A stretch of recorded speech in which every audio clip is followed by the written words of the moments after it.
Head অফিসের বড় বাবু। লোকটি বড় শান্ত, তার যে এমন মাথার ব্যামো কেউ কখনো জানতো?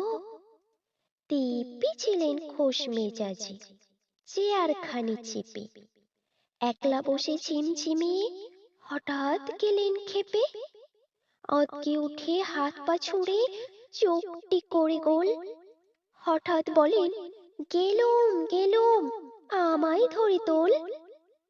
তাই শুনে কেউ বদ্যি ডাকে, কেউ বা হাঁকে পুলিশ, কেউ বা বলে, কামড়ে দেবে, সাবধানেতে তুলিস। ব্যস্ত সবাই এদিক ওদিক করছে ঘোরাঘুরি। বাবু হাঁকেন, ওরে আমার কোপ গিয়েছে চুরি। কোপ হারানো?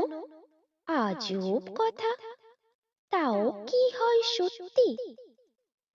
কোপ জোড়া তো তেমনি আছে, কমেনি এক রত্তি।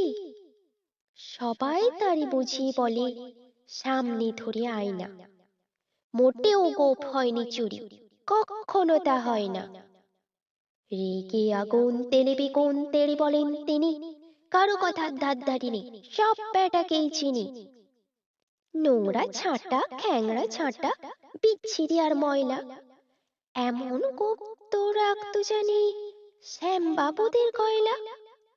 এ কোপ যদি আমার বলিস, করবো তোদের জবাই। এই না বলে জরিমানা করলেন তিনি সবাই। ভীষণ রেগে বিষম খেয়ে দিলেন লিখে খাতায়, কাউকে বেশি লাই দিতে নেই, সবাই চড়ে মাথায়। অফিসের এই বাঁদরগুলো মাথায় খালি গোবর, কোপ জোড়া যে কোথায় গেল কেউ রাখে না খবর। ইচ্ছে করে এই বেটাদের গোপ ধরে খুব নাচি, মুখগুলোর মুন্ডু ধরে কোদাল দিয়ে চাঁচি।